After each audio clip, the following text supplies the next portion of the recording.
Unspoiled Network podcast. This is Unspoiled, covering the Hunger Games. Book 2, Catching Fire. Chapters 4, 5, and 6.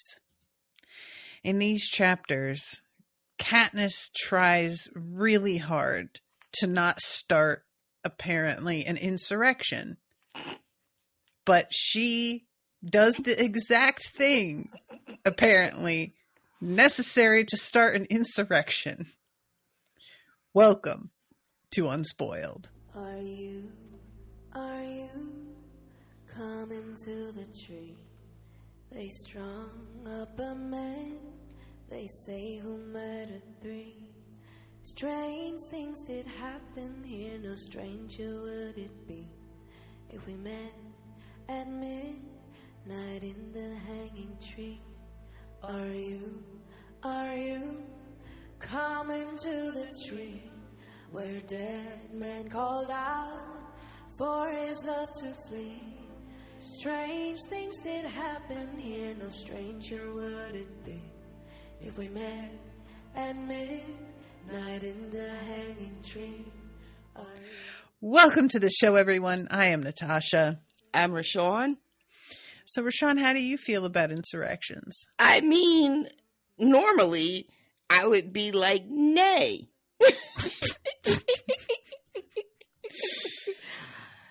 However, I'm firmly on the side of yay. Agree. I guess it really just depends on who's insurrecting, right? I mean, that's key, for sure. That's very, very important. You know, when people storm the Capitol building, I'm going to have very different feelings about it. It just really depends on which Capitol, you know? Yeah, like, true. You know, I like the Capitol in this universe of the books, I'm all for storming. Our Capitol, which, while in theory, I believe needs to be, you know, addressed. Yes. I am not on board with the actual storming that occurs. Yes, exactly. So, give me, like, how surprised were you by the turn of events in this section? I want to know a lot at the time, like, were you caught off guard? Okay. I could not believe how serious and how quickly it escalated to the type of violence that we get. It occurred to me as I was reading that I actually muttered to myself when they got to District 11, even before the fucking execution, but just when they got to District 11 and we see the setup there and how militarized it was, and basically it was like a fucking open air prison, that I was like, they're out of the arena, but they're not out of the arena at all. No. This whole fucking shit is the arena. It's following them. You know, the whole fucking way that the society is set up is one giant arena. And the Hunger Games are these people, their lives. This is their fucking whole lives. Mm-hmm. They're living, you know, it was like my view of what was the story was just so narrow compared to what we're actually getting. And you know what? I meant to say this off mic, but fuck it, I'm just going to say it on mic. I don't know if Miles is still reading along with us or if he just fucking gave up the ghost and read ahead. Let me ask him. But find out, because I would very much like to have a check-in with Miles. Okay. And see where he is. And, you know, it doesn't have to be a sub. Maybe he can just join us, you know, for, you know, I don't know. We'll work out the details like off mic. But because I have just, you know, I was like, I thought of Miles when I read this chapter. I was like, shit, I wonder how Miles is doing.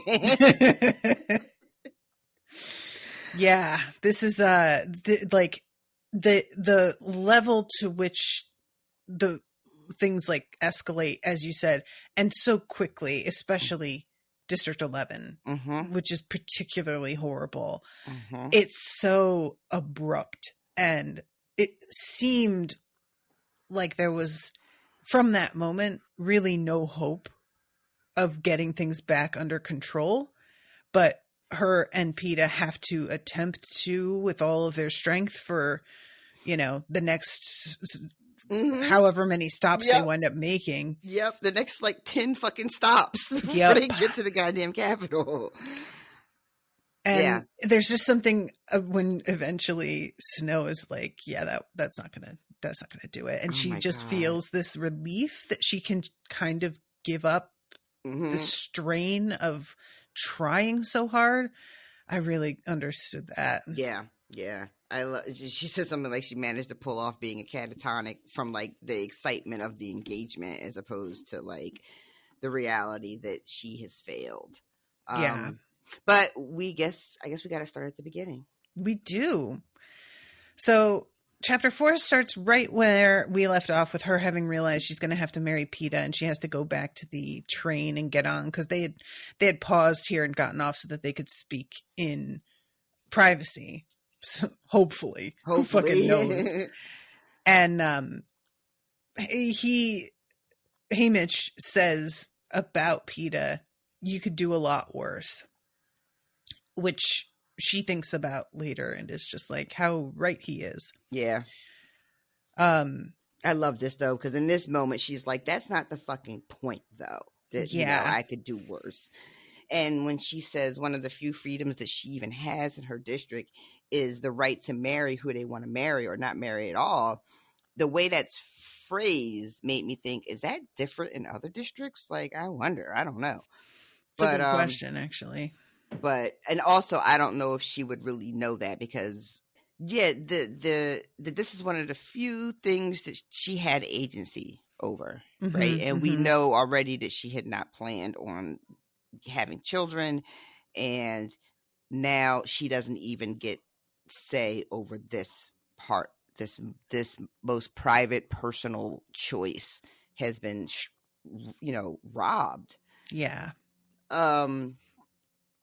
It's just so, it's funny because I want to say, in the grand scheme of things, of the way this universe works, having to get married to a nice young man who seems to really be in love with you and, doesn't seem like the worst fucking.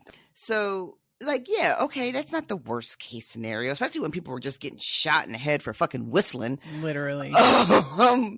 But it's just, her whole life. They tried to literally steal her life, right? They tried to make her dead for funsies. Yep. And she manages to get out of that, and they're just going to steal her life in some other way. And then if she doesn't perform to their standards, which is an impossible standard, she's supposed to quell an entire uprising. That she may have to forfeit the lives of the people that she cares the most about. It's just, this whole situation is so unbelievable. Yes. Yeah.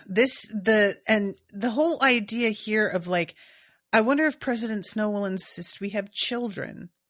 If we do, they'll have to face the reaping each year. And wouldn't it be something to see the child of not one but two victors chosen for the arena? Victor's children have been in the ring before. It's always a lot of excitement and generates talk about how the odds are not in that family's favor. But it happens too frequently to just be about odds. Gale's convinced the Capitol does it on purpose, rigs the drawings to add extra drama. Given all the trouble I've caused, I've probably guaranteed any child of mine a spot in the games. Which is so hideous. This thing, this little bit of knowledge that's dropped in this way, that it is not uncommon to see victors have their children then thrust into the games. Yep. Had just simply, it was just added to the long ass list of shit that never occurred to me. I don't know what I was thinking. I don't know. I think I made an unconscious sort of assumption that was too monstrous to be a thing. That if you survived the Hunger Games, you were, and you had to spend the rest of your life being a mentor, that maybe your children would be safe. I think I may have actually assumed that they would somehow be out of the runnings. I mean, I didn't exempt somehow. I didn't spend a lot of time thinking about it, right? But I think I just made some really snap assumptions in like sort of the back of my brain, like, oh, that's not going to be a thing. Like, why would that be a thing? You know, and to find out that not only is it a thing, but it is what she calls a too frequent thing is just like, it's beyond almost my ability to comprehend. It's just, it's unbelievable. But of course, because if you are about making the best entertainment that you can make. Yep. And also about keeping people under your thumb, this is the fucking twofer. It's true. I mean, and both of them having been victors, the first time there's ever been two victors, and then they get married and then have a child. Like, yep. That kid is 100% going right in. Yeah. Also, I think maybe we did know this, but I was reminded of it when they get to District 11. That mothers are not allowed to volunteer on behalf of their children. Well, there's an age limit. Oh my God, that's right. That's so, what it is. Yeah. That's what it is. Oh, that's so gross. Oh. Yeah. So, there's no volunteering, although if I don't want to put any ideas in your head here. I'm just thinking about how she was able to volunteer for Prim. But what if Prim gets drawn again? Then what? Like, I mean, yeah, she worries about that too, right? Like, her sister's going to be, her sister's not in there as often as Katniss was, but she didn't have to be, and she got plucked that one fucking time. And also now that, I don't know, I can't remember exactly how old is like the age limit to be in the games. I can't remember. I think it's 18. I think 12 to 18 are the years. But once you win, you can't go back in, right? Or can you? No, I don't think so. I don't know if there's like a specific rule about that, but I think that your name is taken out of the running entirely if you've gone in. It feels like it wouldn't be fun to see somebody who has done it once before. Yeah. But you know what? They could make that shit fun if they wanted to. That's true. Can she do it again? She beat it once. Can she beat it again? And then whatever this Quell games that they got planned, like whatever the twist of that's going to fucking be, like, I don't know. I wouldn't be surprised if we see her right back in some kind of very dicey situation with these games. I just don't know exactly what it's going to look like. But you don't have any theories about the quarter game? The Quell, yeah, like what they're going to do. Well, I was kind of wondering what the tour was going to look like, right? Especially after this conversation with President Snow, and see, like, how well they perform. Because I was really thinking that the focus was going to be on the Peeta Katniss romance performance, because I did not see people getting shot in the head being the thing. Right.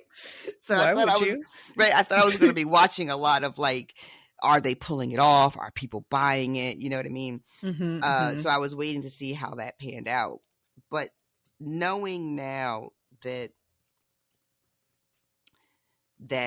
especially the way these chapters end, knowing that people really have picked up on this sense of resistance, and are starting to coalesce around it, I feel like what President Snow said about Katniss and how dealing with her has to be really careful because they don't want to make a martyr out of her, right?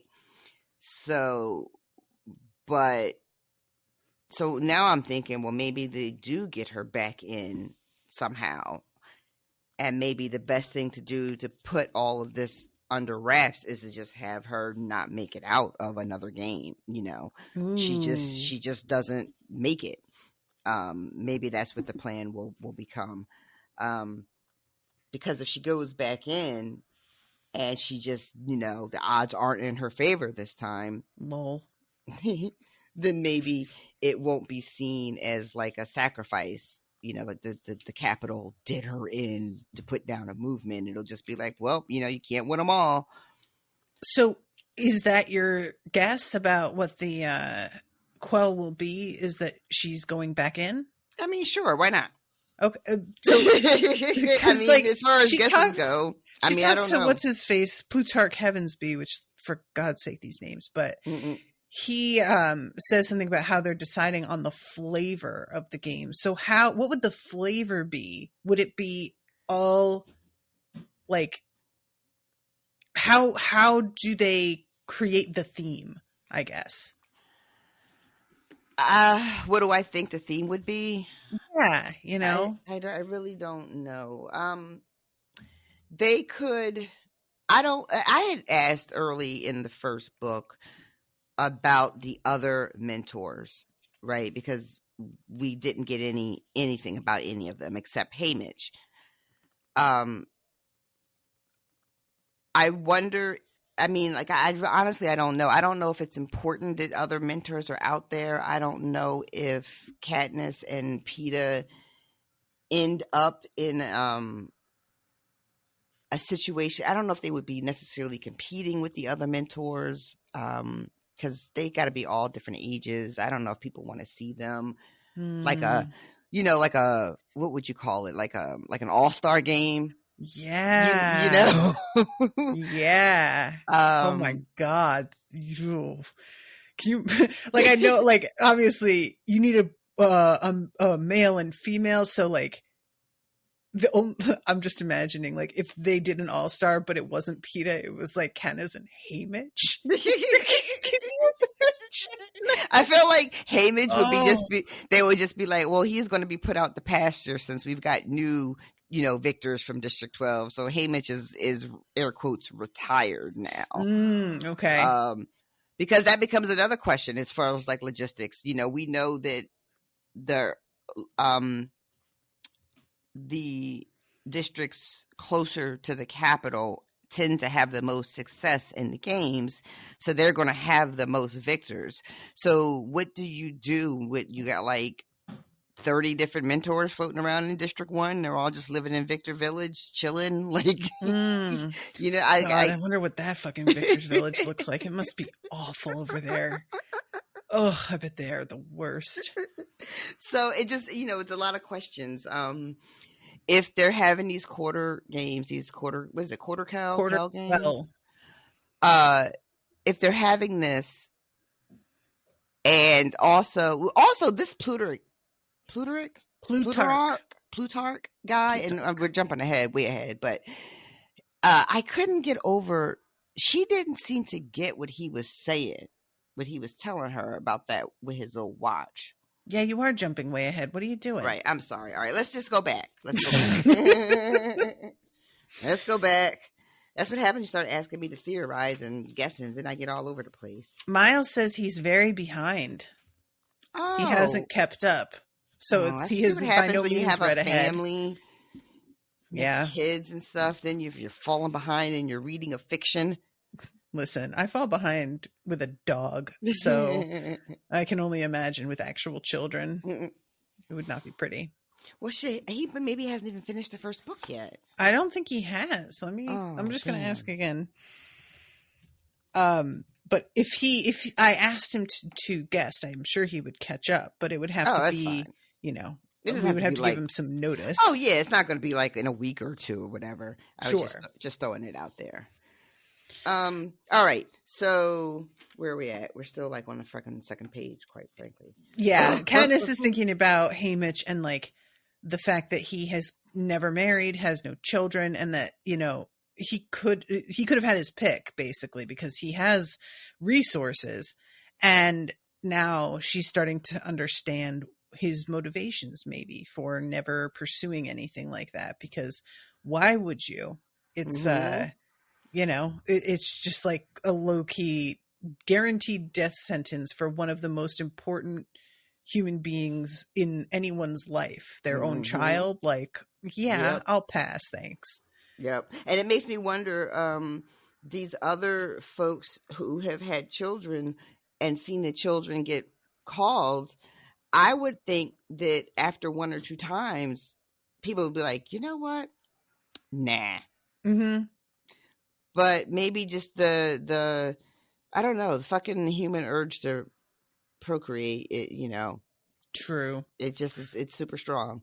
It's super, super strong. You know, the desire to continue the species. Can't relate, but Pretty intense. Yeah. So yeah, maybe it isn't so strange that they would just keep like fucking hoping against hope that they get lucky. But I mean, I don't think Gale is wrong at all. I think it, you know, it probably sounds like, oh, he's being paranoid, but I don't think so. No. I mean, it's really hard when you start to realize what certain governments are capable of, Girl. to ever not believe a conspiracy theory Girl. again.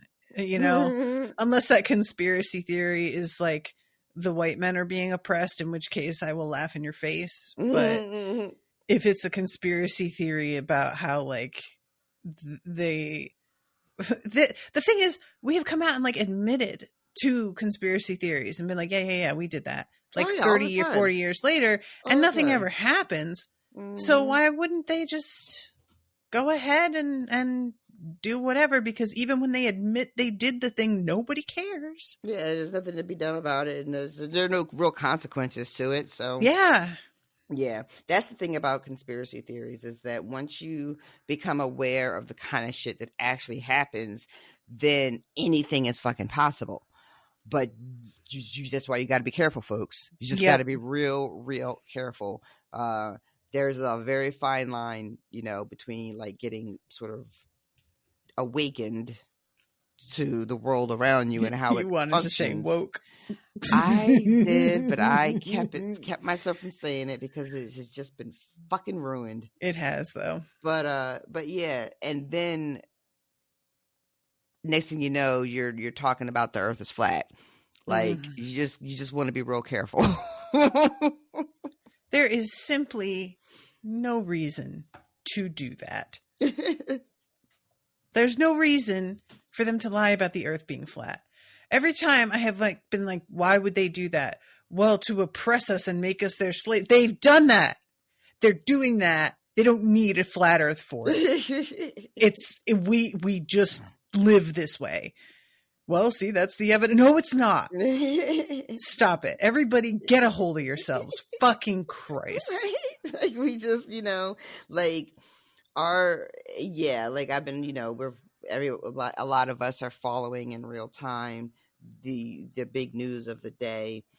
And I'm watching people, you know, learn stuff, and I'm learning things myself that I didn't know.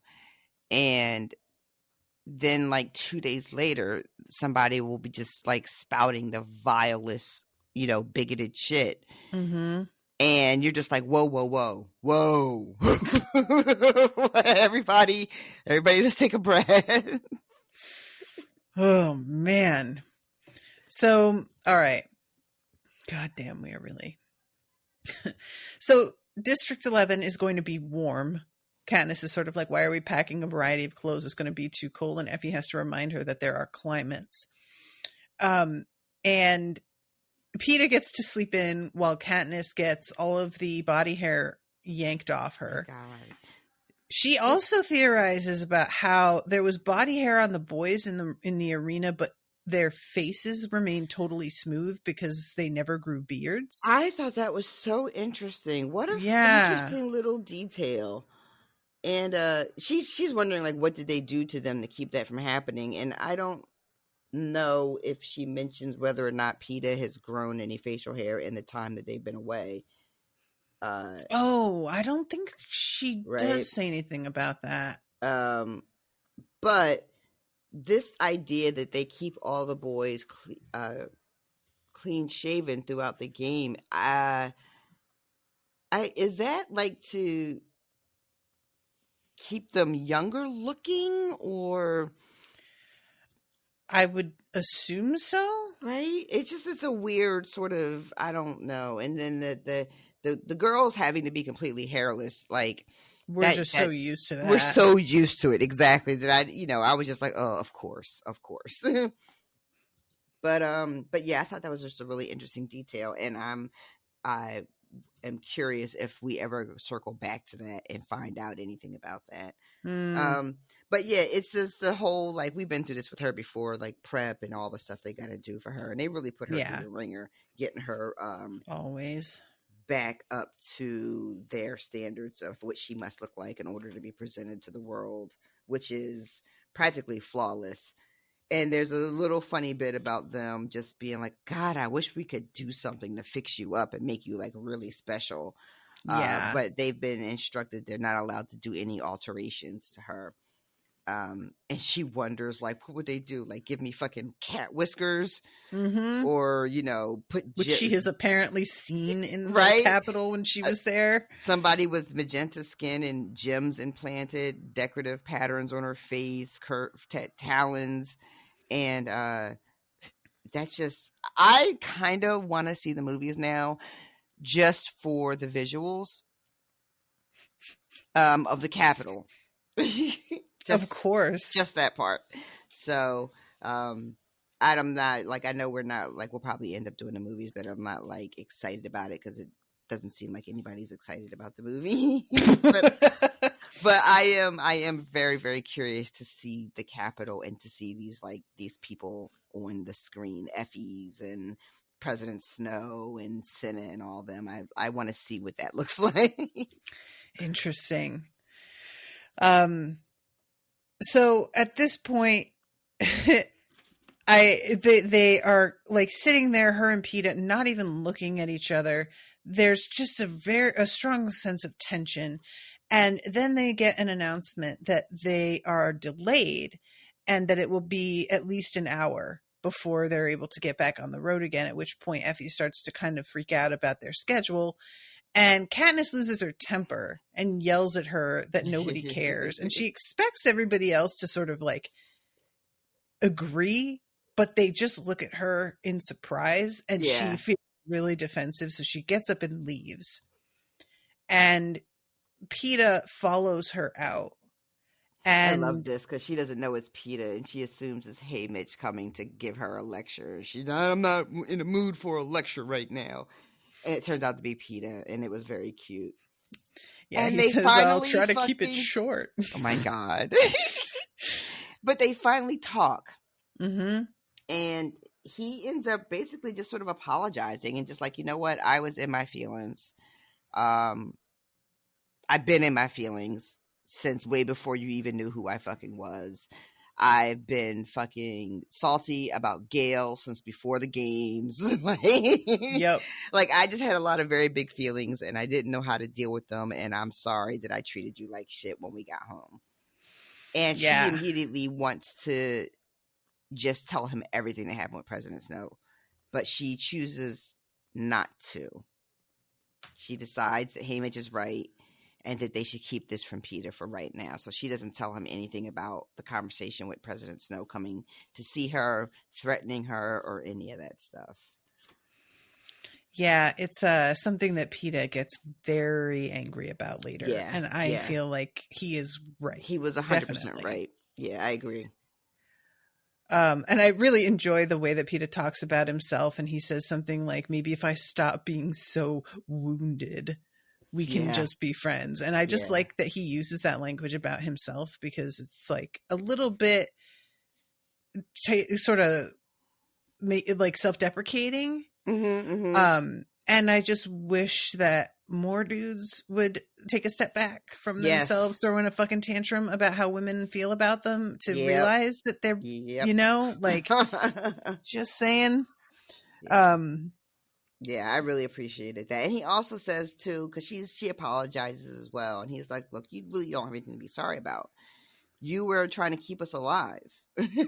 Yeah. And, that was needed. And I don't want us to keep with this act, this, like, not talking to each other and then falling into the snow every time a camera's around. And I just really appreciated that moment, too. Yeah, it's a real, like, that sounded horrible to me. Just the concept of we're going to barely talk to each other, but we're going to, oh God, did you hear that? I did. Something fell over in Owen's office. But that we're going to barely talk to each other or acknowledge each other. And then we have to jump into this role. And for somebody who apparently actually has feelings for Katniss, how incredibly nightmarish that would be. Like, ew. Yeah. So, and they do a little like, what's your favorite color? Kind of, joking around, just going to get to know each other a little bit better. Yeah. And Katniss goes and apologizes to Effie in an over-the-top fashion. Which she is pretty sure that she thinks Effie thinks is just barely enough. Yes, exactly.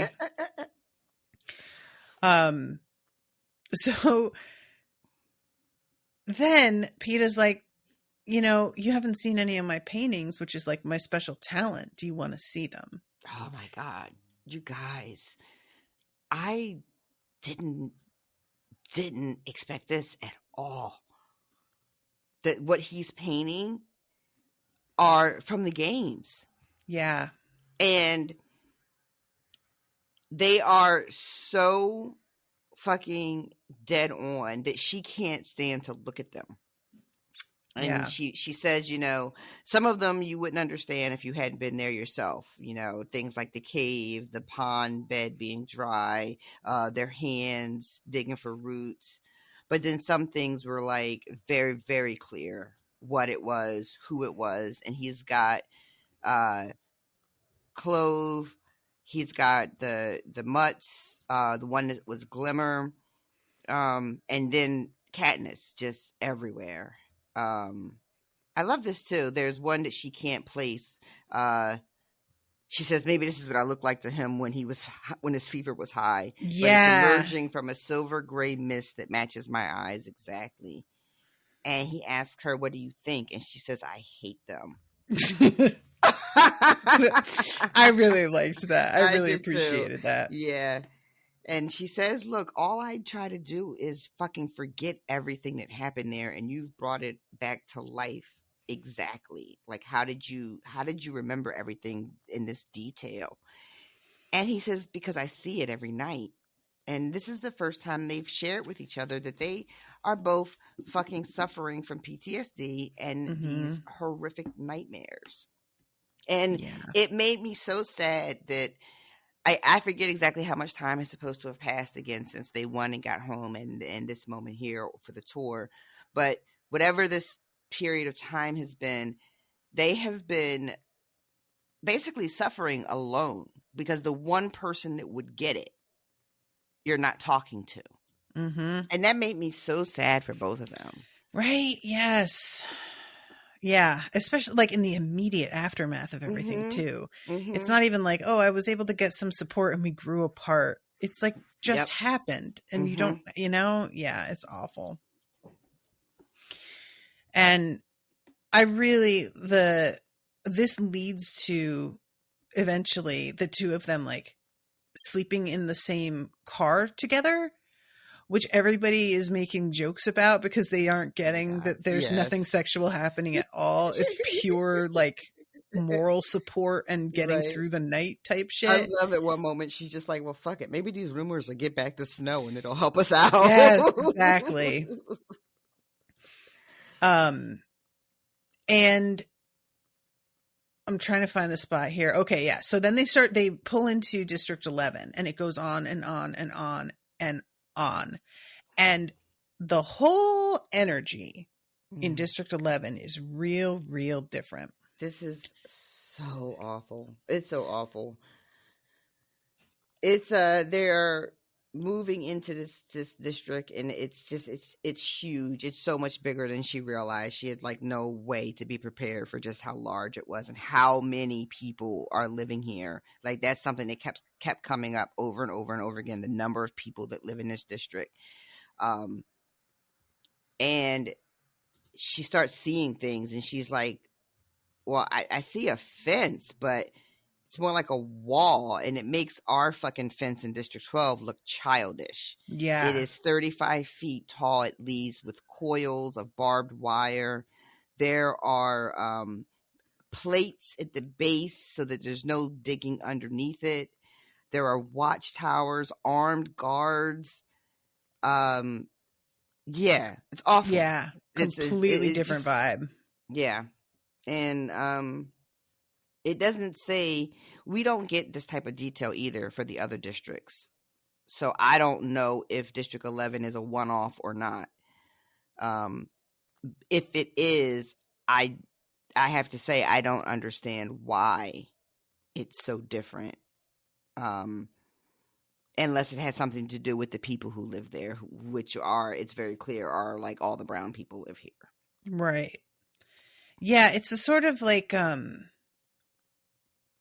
so my assumption, and I may be wrong about this, and I don't know if there's further lore that the author has put out in any official capacity. So if anybody listening like knows for sure the answer to this, I'd be really interested, and you can come into the Discord on the spoiler channel and tell me. But my assumption was that 11 isn't more heavily armed or heavily guarded than all the others, so much as 12 gets the least attention out of all the districts. Okay. And 11 is the only, like, is the one that Katniss had gotten to actually sit and talk with one of the other tributes and find out anything about. So there's like that personal aspect to it that she never had with finding out about the other districts. Okay. And that's the only reason that she describes this one in so much detail is because of Rue, but not because it in itself is so much more dramatic. It's just realizing like we actually as poor and as much as we go hungry, we're kind of forgotten about. And there's a lot of jokes made about the fact that the Capitol has this incredible technology, but they still are digging coal out here in District 12. And like, for real, like, do we need this? And part of the assumption I have always made is that District 12 isn't really necessary, that they don't need coal, but they keep them doing this mining work for the supplies that go out to other districts, maybe, but it's not super necessary to the Capitol. And so they just don't get the kind of consideration. Whereas we've got a district here that's the food supply, which is much, much more important. Right. I will say that one of the things I thought about the way District 11 is managed is that because of its size and the sheer number of people that they need to work these fields, because that again keeps coming up over and over again. Also, there's even a speculation that the crowd of people that have joined them in the town square for the big ceremony is relatively small compared to the number of people who work here and live here, is because harvest is more important, right? Than they couldn't spare but so many people. But if you need to manage and control a population in an area that large with that many people, this is how you would do it. You know, that makes sense. And because otherwise you would need to have like an armed guard, one for every X number of citizens in that district. And the resources for that would be, you know, probably more than the Capitol wants to invest. So this is how you control a large population, especially with that much space, you know? Yeah. So, yeah, that makes sense because District 12 is particularly small as well. So, but I do like your idea that District 12 is just sort of like so far down the rung and so sort of insignificant in the Capitol's eyes that it's just not really worth that much consideration. Yeah. I don't like, again, I don't have a lot of evidence for this. It's just like some of it is small details that get dropped a little bit later, but nothing significant enough to really make this a totally solid theory. So yeah, just anybody out there who has their own ideas, chime in, because I definitely am curious what y'all think about that. So they have finally, it's time for their big appearance, and they have a special area set up, and this is going to be the case at every stop on the tour. And this is nightmarish as well, because the families of the fallen tributes are right up front. Right in front. Right up front. So you have to look into the faces of the families of the people that sometimes you killed yourself, or you just watched die, or had to die so that you could then live and be the victor. And Jesus Christ, what the fuck? Yeah. But so they're on stage, and Rue's family is there, and her whole fucking family, all looking just like her. And then Thresh has, I think, just one older woman on his side of the family, like his side of the aisle. Like I pictured like a wedding, and you have the bride side and the groom side. Yeah, that's also what I pictured. But he doesn't have just her. There's also a tall girl. A sister. That's right. A tall, stoutly built woman that she thinks might be his sister. Right. I forgot about her. And Katniss had wanted to say all the things. You know, she's supposed to have a little speech prepared, and she just was unable to put anything down on paper. Every time she tried, she just couldn't.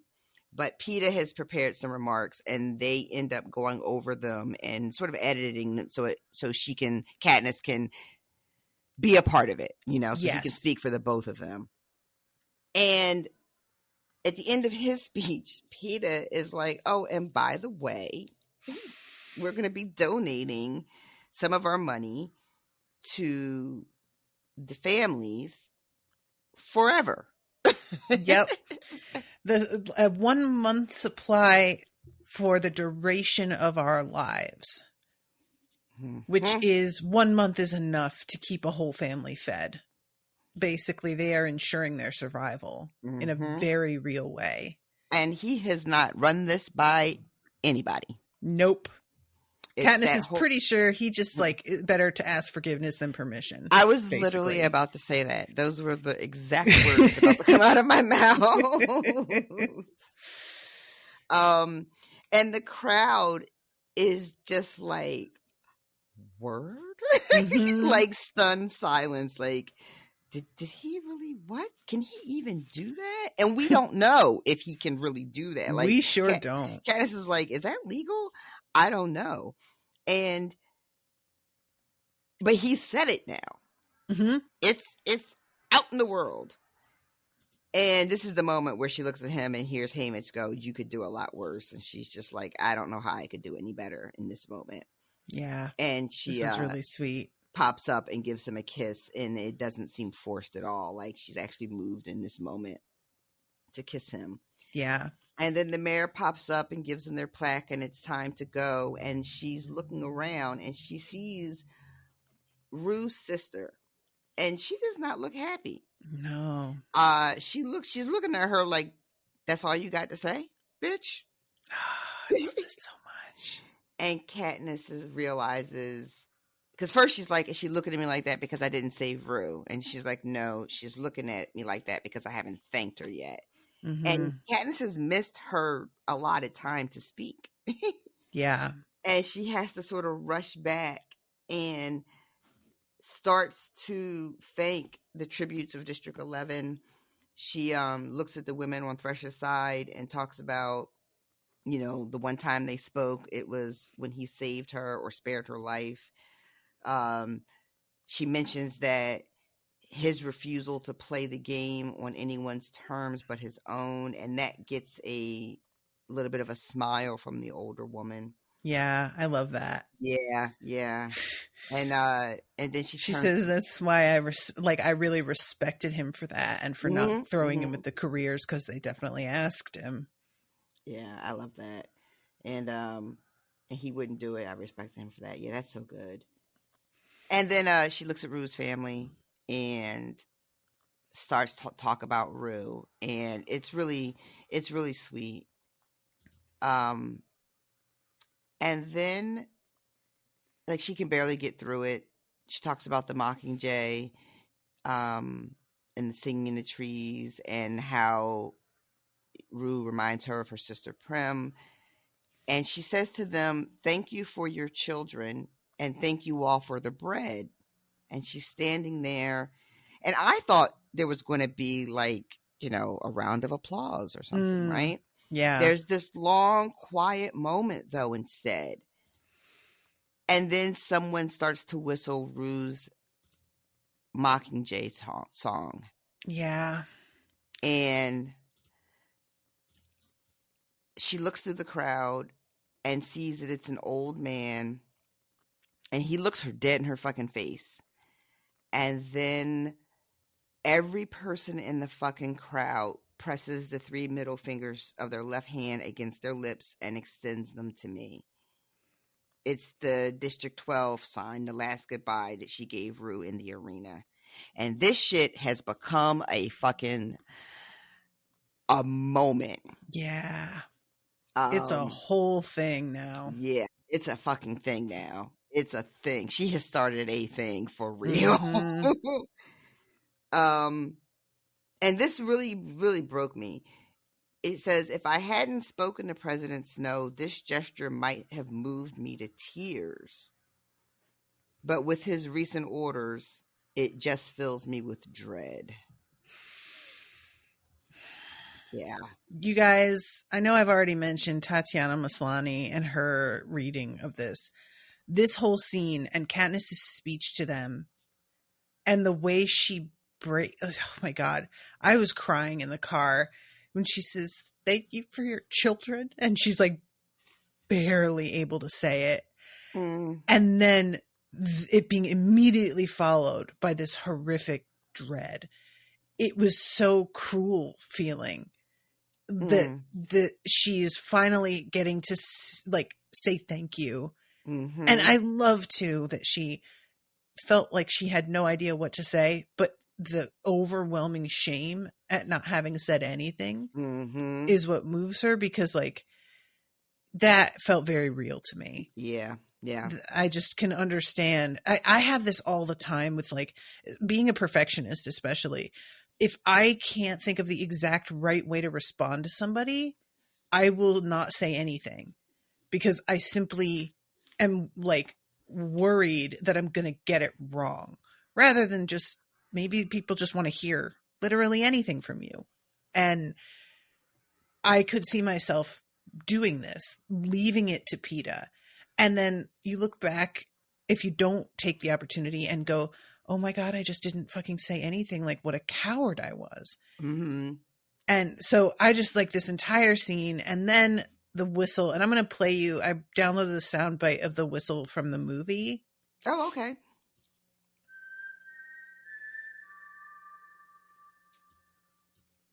Oh, it's just like some minor keys. I think it's just really beautiful. And so this like being what's whistled by the entire crowd over and over again, and then that gesture is very haunting to me, you know? It was just a beautiful moment.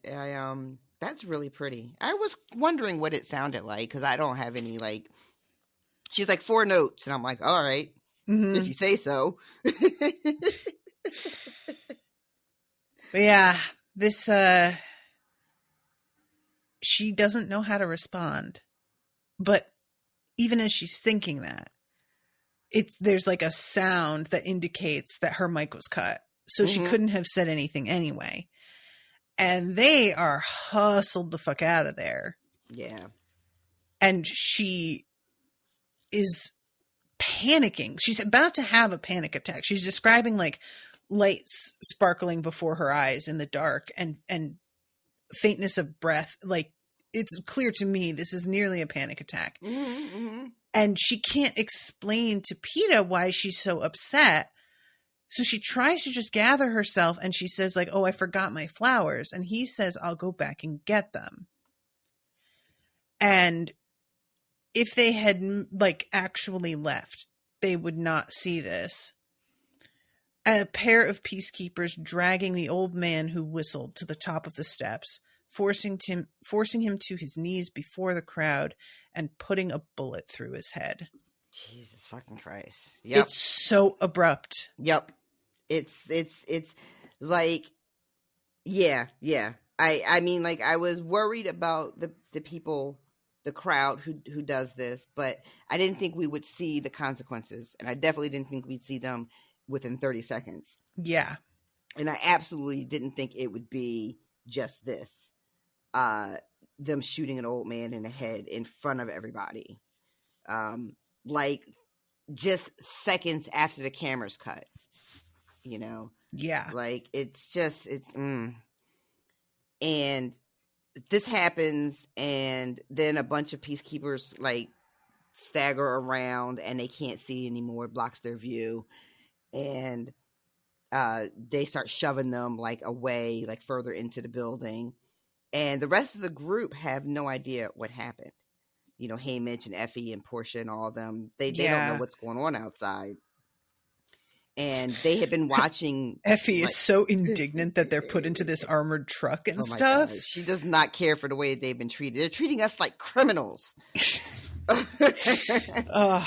But Peter just tells her a car backfired. And then there's 2 more gunshot sounds, and it's like, lots of backfires today. Yeah. And we don't get to know who that was. No. Like what those other gunshots were. And she's worried. She's like, was that Rue's family? Was it one of her sisters? Was that the grandmother? Like, she doesn't know. Yeah. And Haymitch tells her and Peeta to come with him, and they end up going through like this maze and end up in the dome on top of the Justice Building where they are. And it's clear that this is a room that has not been used in a while. It's all dusty and doors are creaking and shit. And he makes them take their mics off and shoves them like in a couch cushion or some shit. And finally, this is when everything comes out. Peeta tells Haymitch what happened outside. And Haymitch tells Katniss, you know, I think we should tell him. And she breaks down everything about President Snow visiting. She even tells him about the kiss with Gale because she's just in the middle of just spilling everything. So she's just like, fuck it, everything's coming out. And this is when Peeta gets so rightfully angry. Yeah. He really is in the right on this completely. He has fucking made things worse. And he had no idea. Like, they let him walk into that blind, and he tells them, look, you fucking have to stop. Like, this stops right now. This thing that you guys do where you have your little secrets and you keep them from me because either you think I'm too stupid or I'm too weak or whatever. And they try to tell him, oh, it's not like that. And he's like, it's exactly like that. Like, you're acting, Katniss, like you're the only one, you know, who is in trouble here, who has things to lose. But I have people at home that I love and care about, and they're also in danger now. And after everything we just went through, you still don't think I deserve the truth? And Haymitch says to Peeta that he's been so good in the past with how to handle himself and present himself to the world and the cameras that they figured he would just be fine, and they didn't want to interrupt that. And Peeta says, well, you overestimated me, didn't you? I fucked this up today. I did like that. I did appreciate that. It's like, that worked out really well. Great. Thank you. And meanwhile, he's like throwing lamps and shit around. He's so fucking mad. And, you know, I understand what Haymitch means. Like, there's a sense of if Katniss isn't properly motivated, she's going to be kind of sulky, you know? So, like, I can understand in a way where he's coming from to a degree on this.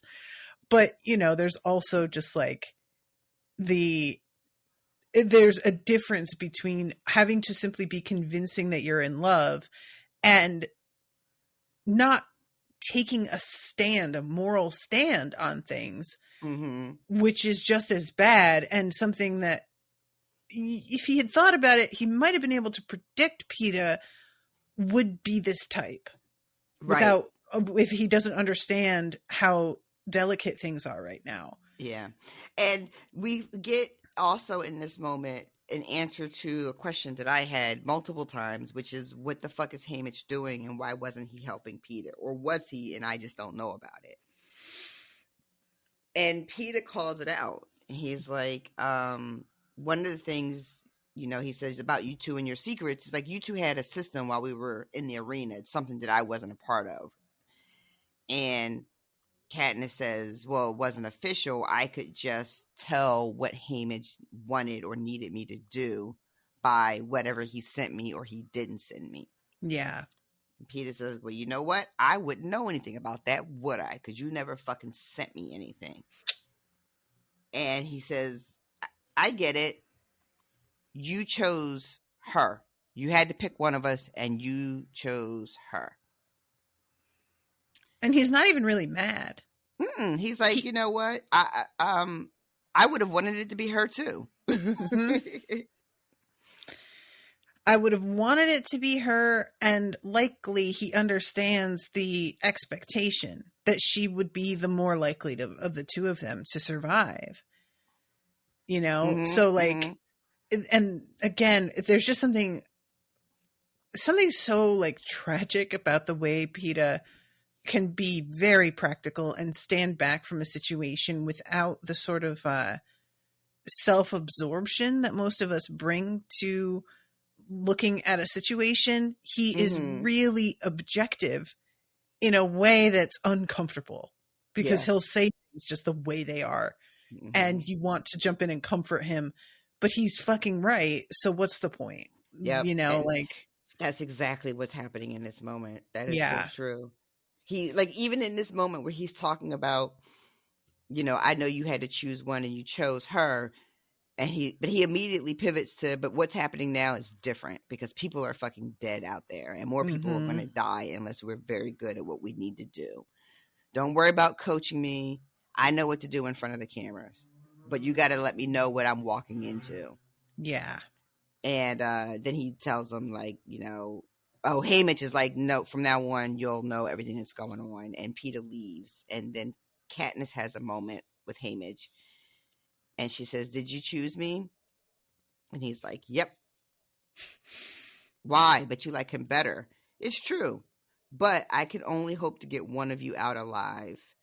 And I thought since he was determined to protect you, between the three of us, we might be able to bring you home. And he says, you'll see the choices you'll have to make. If we survive this, you'll learn. Ugh. Because even after all of this that they've been through and after whatever they're about to go through, as of right now, her future still is just shit because this is the rest of her life. Yeah. It's never going to be over. Nope. The only way you get out of this is by dying. Either you die in the arena or you die after a life of being a tool of the Capitol. Yeah. So that's what's going on there. And they then have to just like go to dinner. Get ready and go to dinner and be in front of cameras. Like, how do you hold it together? Jesus Christ. And she has to, I love when she tries the dress on and Cinna asks, how does she like it? It's beautiful as always. Let's see how it looks with a smile, he says gently. It's his reminder that in a minute there will be cameras again. So again, Effie, we've been treated like prisoners. I tried to like look around the building because I love this. I'm something of an expert in architectural design, you know, she says. Oh, yes, I've heard that, says Portia before the pause gets too long. I love that detail so much. She clearly wanted somebody to fucking comment on this and nobody was about to take that bait. Not even a little bit. And so Portia just like, oh, yeah, definitely. Thanks, Portia. Appreciate you. But yeah, she says, I was having a peek around when 2 peacemakers showed up and ordered me back. One of them actually poked me with her gun. Which, truly, as Effie, must be the height of inexcusable. Like, yeah. Look, as basically a Capitol dweller, if I got poked with a gun for looking at architecture, that would be all I talked about on my Facebook for like 2 weeks. So I'm not even mad at her for this. Meanwhile, Katniss is like, "Ooh, that's my bad." Yeah, we were definitely sneaking around, and we fucked that up. And she gives her a hug and says, "That's awful. Maybe we shouldn't go to the dinner at all, at least until they've apologized." And she looks really pleased, but it's like, no, I'm sure I can manage. So they have to go down, and it says we descend the steps and are sucked into what becomes an indistinguishable round of dinners, ceremonies, and train rides. Every day it's the same. Wake up, get dressed, ride through the cheering crowds, listen to a speech in our honor, give a thank you speech in return, but only the one the Capitol gave us, never any personal additions now. Sometimes a brief tour, a glimpse of the sea in one district, towering forests in another, ugly factories, fields of wheat, stinking refineries, dress in evening clothes, attend dinner, train. And there is an interesting energy in some of these districts. Not all of them. Some crowds have the weary cattle feel that I know District 12 usually projects. I don't know why, but that weary cattle got me. I suddenly was like, I feel seen. Just like a tired cow. Oh, yep. I identify as a tired cow these days, kids. But in the others, particularly 8, 4, and 3, there is genuine elation in the faces of the people at the sight of us, and under the elation, fury. When they chant my name, it's more of a cry for vengeance than a cheer. When the peacekeepers move into quiet and unruly crowd, it presses back instead of retreating. And I know there's nothing I could ever do to change this. No show of love, however believable, will turn this tide. If my holding out those berries was an act of temporary insanity, then these people will embrace insanity too. I love that. Yeah. I love that. Because, I mean, not that I know from personal experience, because it's not really something that's happened in my lifetime, but that I've experienced. But these moments that turn the tide for people when they finally decide that they've had enough, it can really just be these little things, these little moments that you don't think's going to be the thing, Yeah. And the fact that this little girl, in a moment of panic and just sort of having the balls to call the bluff, right, of the game makers, that one split-second decision has sparked this thing that people are just like, you know what? Yeah. How about that? Yep.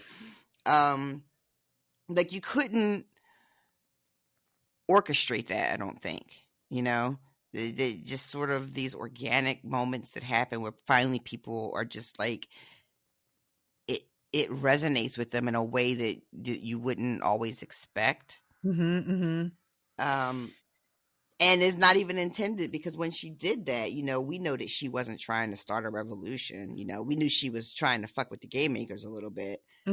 But she wasn't thinking past the immediate need to survive. Exactly. Yeah. And get both her and Peeta home. And it turned into, I'm trying to avoid like really like lazy, metaphors. But I can't help it. Go ahead. We're all friends here. But dare I say, this idea of rebellion is starting to catch fire.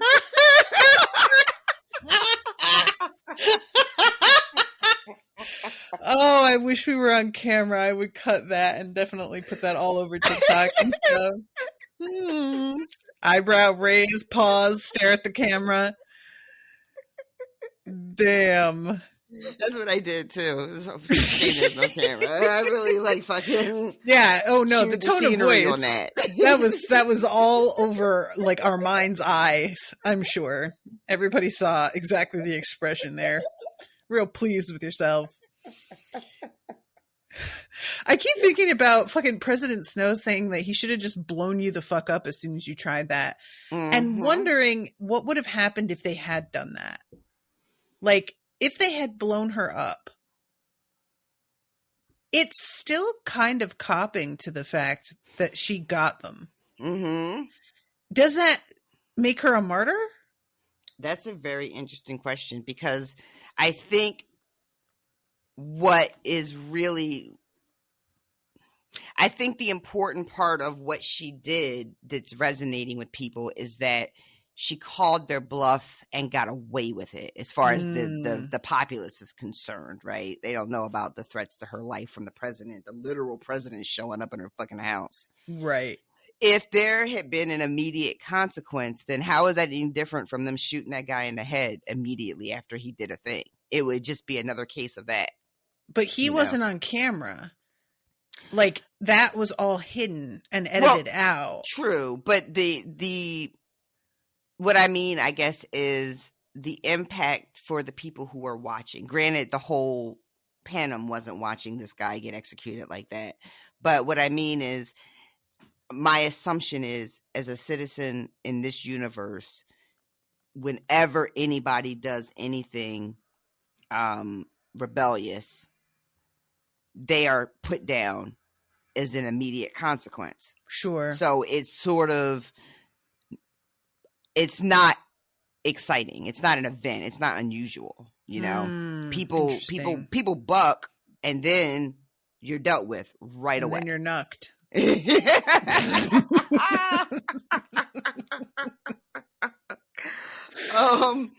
But apologize for the lazy metaphor.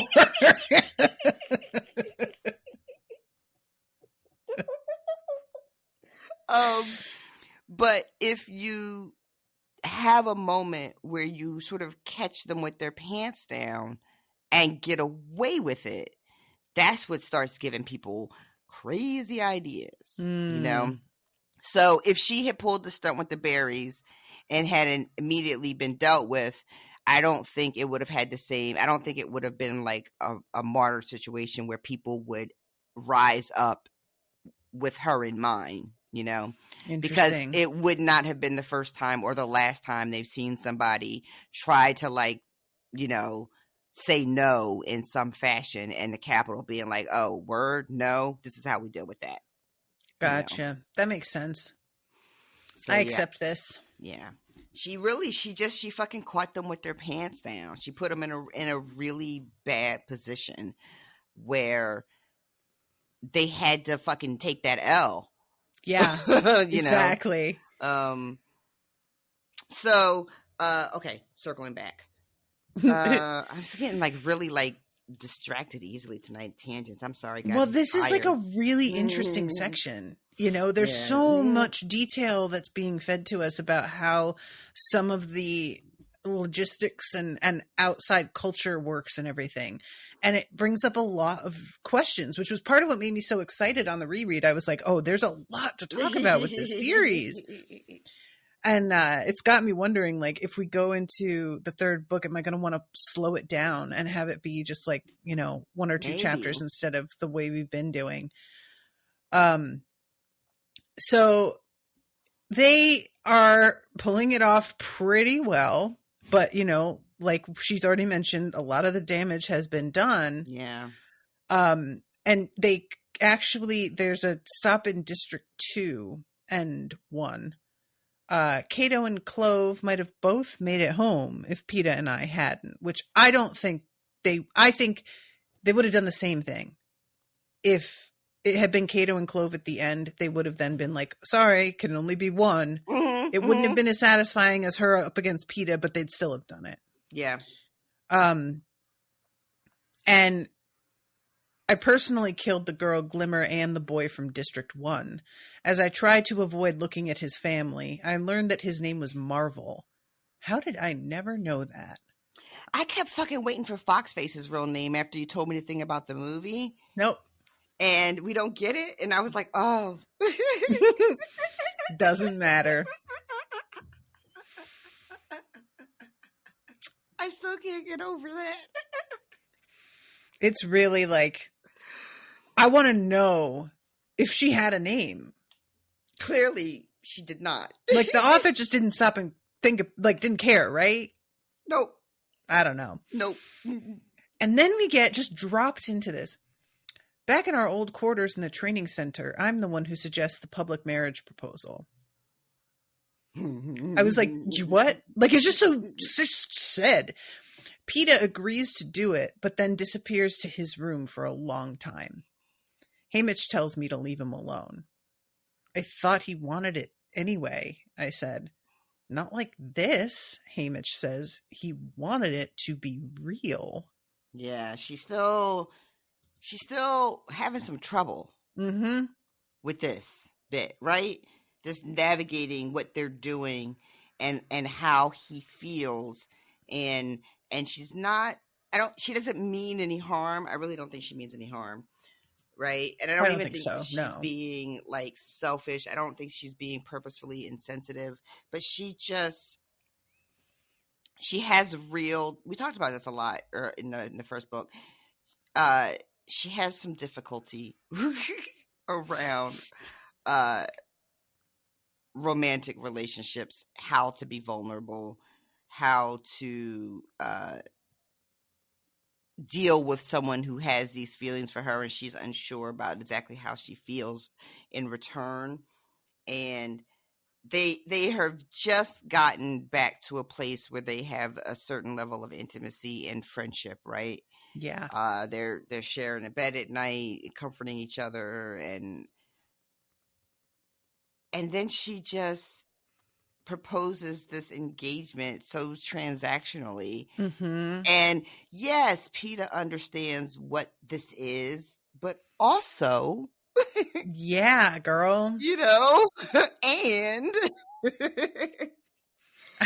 there's something about it to being like, I thought he wanted to marry me.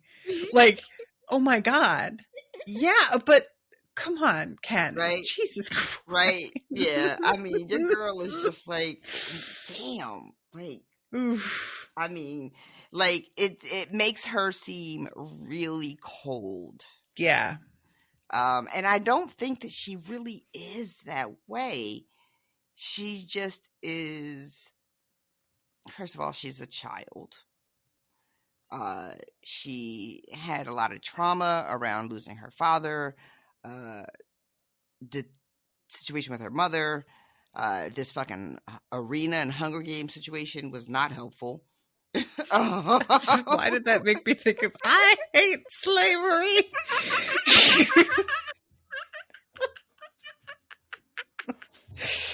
Man, these Hunger Games are really causing me a lot of trouble. What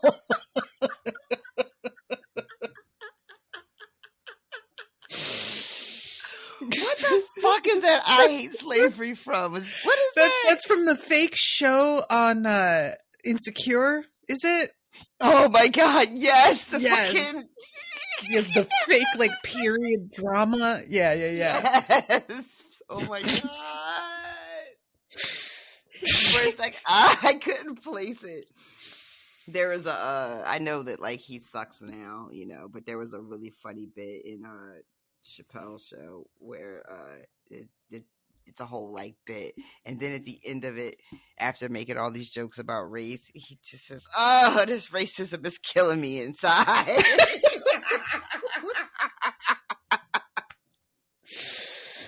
Oh my God. Same energy.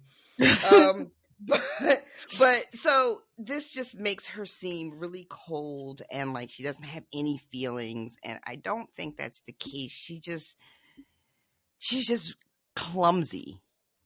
I can't think of a better way to describe it, you know? Yeah. I would agree with that. Clumsy.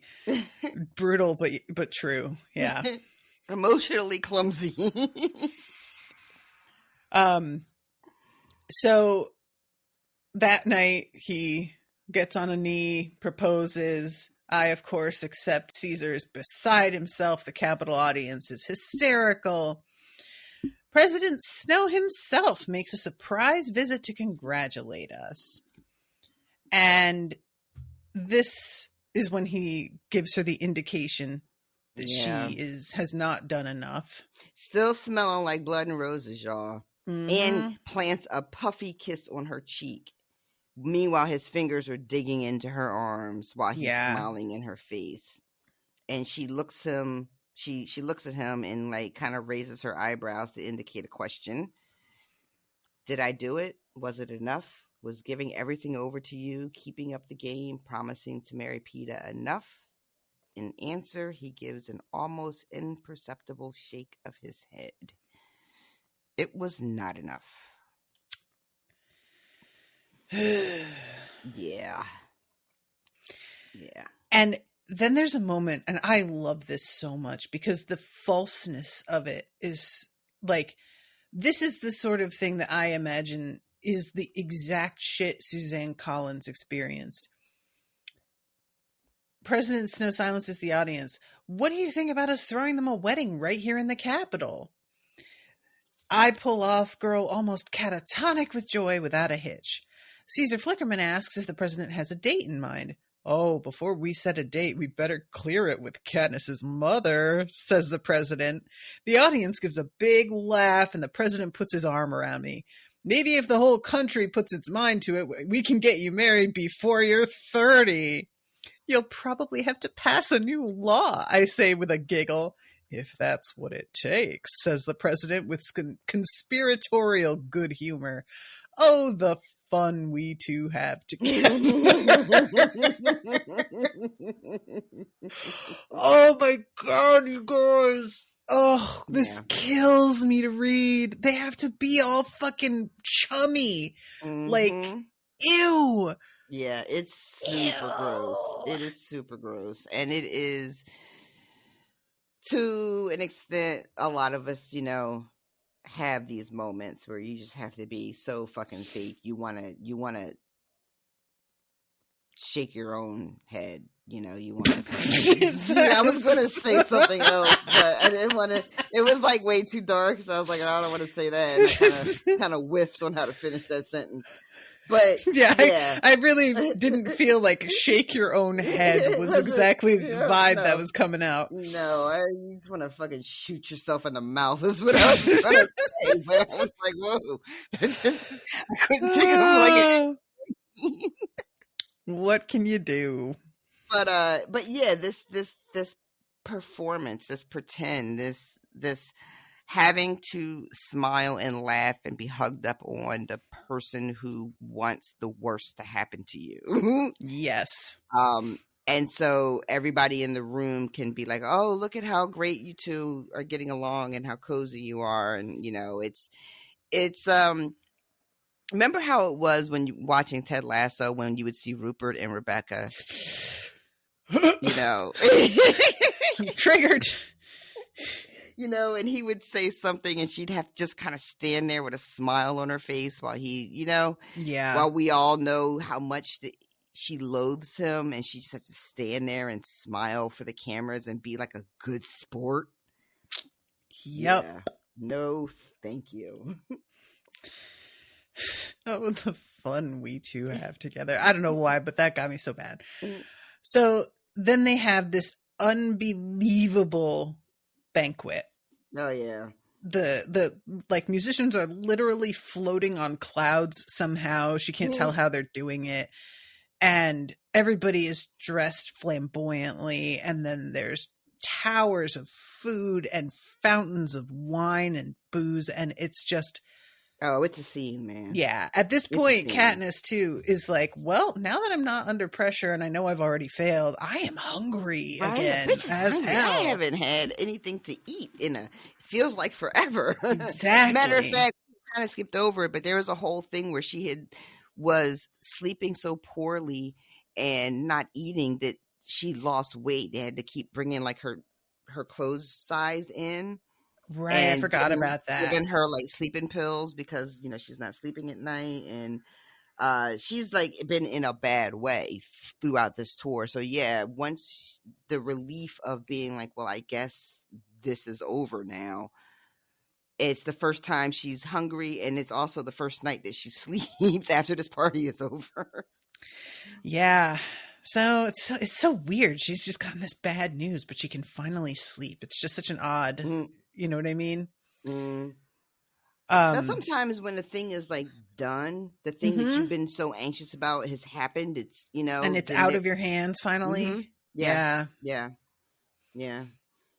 This party is nuts. Yeah, it is. I love really too wild. that her little entourage of like Senna and his crew, they are having the time of their life. This is like the fanciest party they've ever been to, because, you know, as what do they call it? It's like the glam squad, for lack of a better word. Prep team, I think is it. Prep team, right? Yeah. They you know, they got a winner this time. This is a big fucking deal. Yes. And in their regular lives, we know from Effie, being assigned District 12 is like low on the totem pole, right? So these guys are having like the fanciest night they have ever had. Yeah, it's like you were doing some like shitty show, and then all of a sudden you wound up invited to the Oscars. Yep, yeah. Exactly. So they keep like, you know, getting sought out by people, photos taken. This is so funny. My Mockingjay has spawned a new fashion sensation. Several people come up to show me. My bird has been replicated on belt buckles, embroidered into silk lapels, even tattooed in intimate places. Everyone wants to wear the winner's token. I can only imagine how nuts that makes President Snow, but what can he do? The games were such a hit here, where the berries were only a symbol of a desperate girl trying to save her lover. It's so different, the reaction of the capital population to the rest of the districts, you know. Yeah. I mean, it makes sense considering, you know, they're living in two entirely different universes. But you know, for them, it's just a game. It's just fun and entertainment. There are no real, nothing means anything. Nothing is real in the capital. Nothing has any real meaning. It's just everything is surface. Everything is surface. There's no depth to anybody, it seems, to any of the people. Like the little snippets of conversation we hear from everybody is just the vapid shit. And this thing with the food, like Katniss, when she's realized she's hungry, she doesn't make it past the soups. And one of the prep team is like, why aren't you eating? And she's like, I have already had too much. I can't eat another bite as much as I would want. And they just laugh at her. Yeah. And they point her and Peeta to these glasses, these wine glasses. Without warning them. Without telling them what the fuck it is. They're like, here, drink one of these. So Peter's like, okay, I'll drink one. And they all freak out. They're like, you can't do it here. You got to go to the bathroom or you'll get it all over the floor. I beg your pardon? I'm going to do what now? Peter realizes what this is. Oh, this is going to make me vomit? Yeah, I'm going to just put this back. And everybody is just giggling and they're like, oh yeah, I've already been in the bathroom twice. Everybody does it, or else how would you have any fun at a feast? And it's stunning to me. And Peter says exactly what I was thinking. It was so funny to like turn the page and see what his thought was. But you think you've seen the most grotesque thing, right? Yep. Of all the horrific things we've watched happen in the arena, President Snow's threats, the shooting of the old man in District 11, and then you have this moment of being at this lavish party, the decadence, and finding out that these people will eat to the point of having to make themselves throw up just so they can eat some more, just to throw that up again and then eat some more. When people are starving to death. Yeah. And Katniss has some flashbacks to like literal like skin and bones children on her mother's table, and the only thing that her mother could tell them was they need to eat, and there being no way to feed them. Yep. And he says, you go along thinking that you can deal with it, thinking maybe they're not so bad. That part got me, thinking they're not so bad, because these are people that they have to spend time with, Senna and Octavia and the other ones, right? And you start to kind of be like, oh, they're not so terrible. And then they do and say a thing like this that is so disgusting. And they're so flippant about it and so like casual about it. And it just blows your mind. And it's not that far from what our lived reality is, Yeah. I mean, I live, outside of a major metropolitan area. I work downtown in a city, and I sometimes have to literally step over a person that's lying on the sidewalk. Because in the wintertime, sometimes people will lay on the vents for heat. Which means they'll just be sprawled out in the middle of a sidewalk, and you have to like step around a human being that's sleeping on the street, and I'm on my way to my desk job. It's fucking gross. I had a moment like this. I really want to like preface this by saying I'm not trying to. I feel like people could interpret me telling the story as me trying to pat myself on the back, and I'm really not trying to do that. I'm trying to emphasize the amount of like unawareness that can happen, and then all of a sudden you get hit and you're like, oh God. But my mom, when she came to visit me in Philly one time, we were at this gorgeous farmer's market, and it was right by like a green that had benches and everything. And there was a food truck making these fantastic tacos and some of the best lemonade, like homemade lemonade I'd ever had. And my mom and I went up, got our tacos, got our lemonade, and it was so delicious that we sat for a little bit. And then I was like, I kind of want more tacos and lemonade. And my mom was like, yeah, me too. And we got back in line and waited. And while we were waiting, we were in a section of the park, and we looked around and we hadn't noticed there were several people sleeping on benches. And all of a sudden, the fact that we were back in line for like a second serving, we were just overwhelmed with how gross it felt. And we had already placed our order and we're waiting for the food, and we got our food and like sort of looked at each other, and I was like, I just can't just eat this now. And we went and gave the food to two of the guys that were on the benches. Oh, that's because nice. It was just it felt grotesque. It was like, like just stuffing ourselves, and these people they've got nothing over here.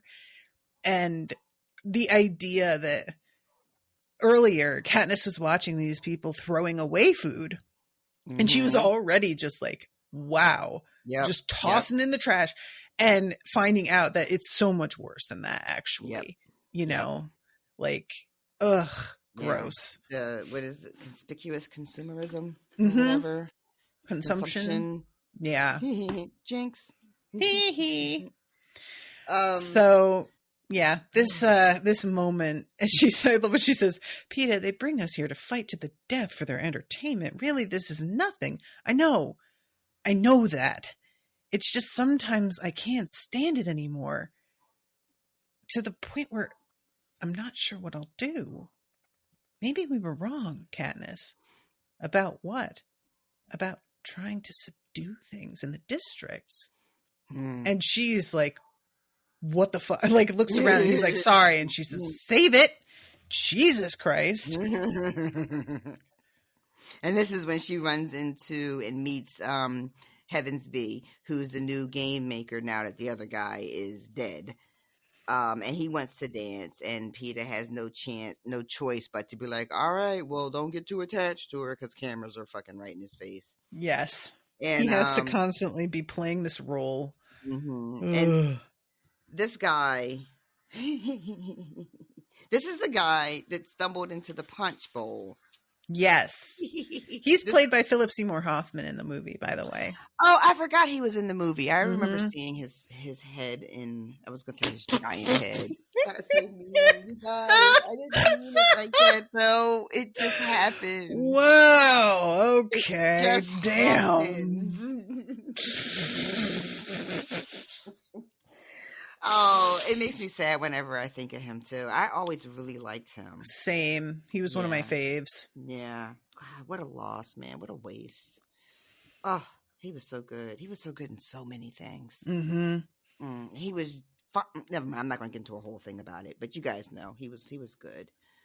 He was good. He was really positioned to just really become like, you know what I mean? Big star. Yeah. He had been a character actor for a long time, but yeah.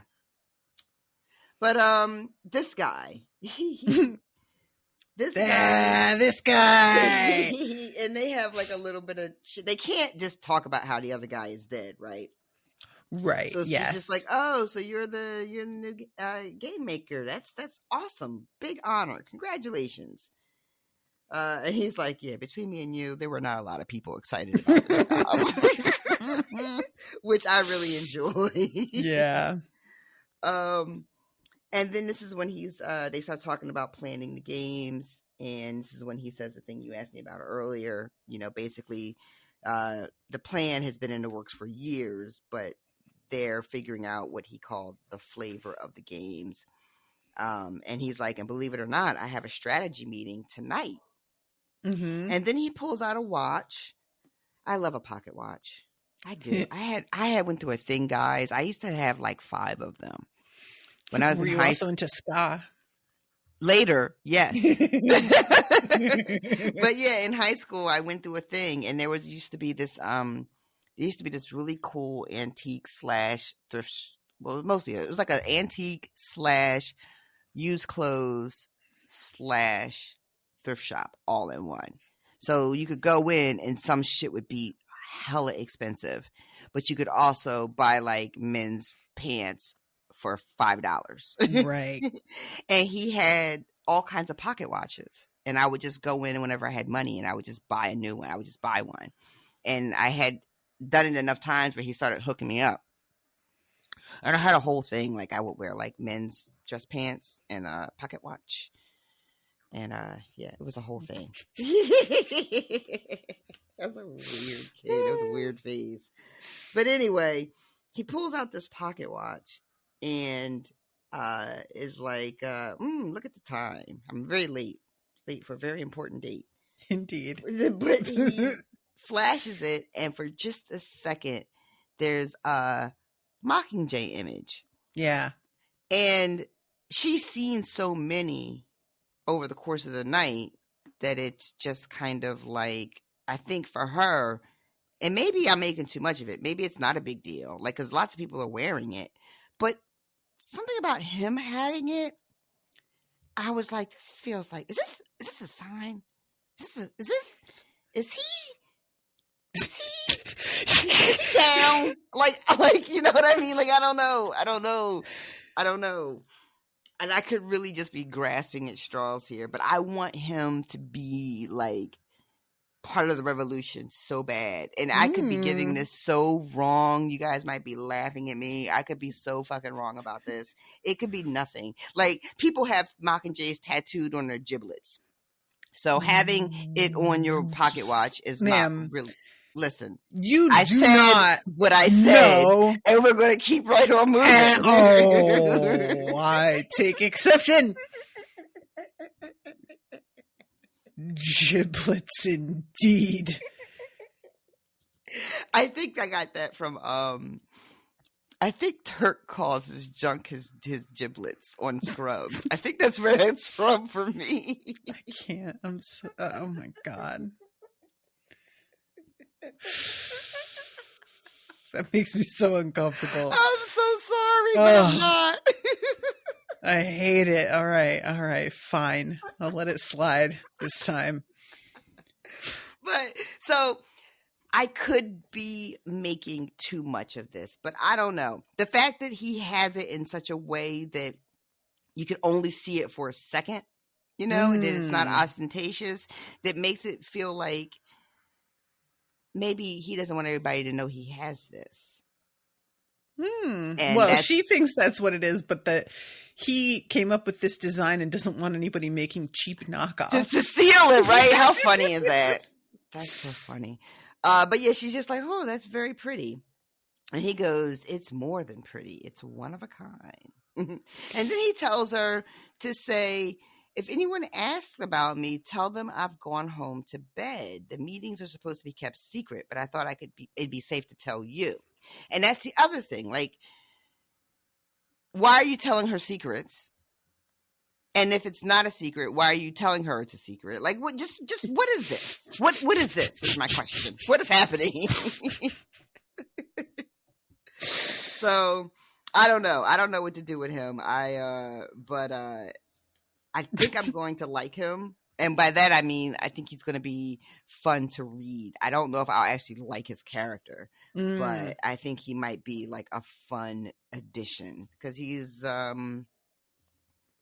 really, I mean, we got Snow in this book, and now we're getting this guy, and these new people are being introduced to the story, and I'm just really curious about him. He looks like he might be like, I got to keep my eye on him. Well. Well. And who knows how much we will run into him again? Like, how likely is it that we'll see a lot of the people who are at this event again?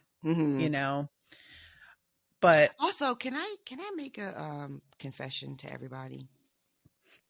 Did we talk about Caesar Flickerman's name being Flickerman? Yes, we did. Okay, why? What else did you want to say about it? No, I just wanted to make sure it was said. That's all. Okay. Yeah, that's fair. It's addressed. Yes.